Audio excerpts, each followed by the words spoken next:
Sa ating abroad balita, tuloy-tuloy pa rin ang demonstrasyon ng mga rallyista sa Thailand, kaya't napilitang mag-shutdown ang ilang malls, colleges at universities sa naturang bansa. Para sa detalye nag-uulat si Charis Domingo. Matigas pa rin ang desisyon ni Thailand Prime Minister Yingluck Shinawatra na hindi bumaba sa kanyang pwesto sa kabila ng ultimatum ng mga demonstrador.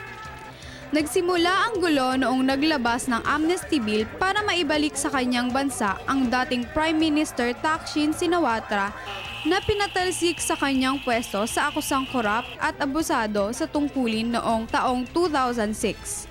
Si Thaksin at si Prime Minister Yingluck ay magkapatid. Hindi naman ipinasa ng Thailand Senate ang bill, ngunit nagpursige pa rin ang mga demonstrador na ibaba sa pwesto si Yingluck dahil naniniwala silang magagawang diktahan pa si Yingluck ng kanyang kapatid na si Thaksin. Ayon naman sa ipinahayag na national address ni Prime Minister Yingluck Shinawatra, unconstitutional umano ang gusto ng mga demonstrador na palitan ng People's Council ang gobyerno.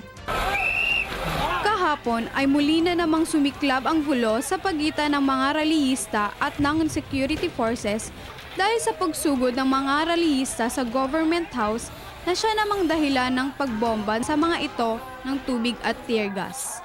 Bunsod ng pag-aaklas ay pansamantalang nag-shutdown ang mga malalaking shopping malls maging ang mga college at universidad sa Bangkok.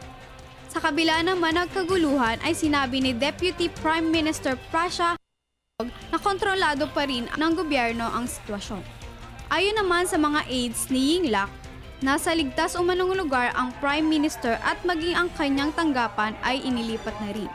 Tinatayang nasa 4 na ang patay at higit sa 100 naman ang sugatan sa nasabing kilos protesta. Para sa Telebisyon ng Bayan, Charis Domingo.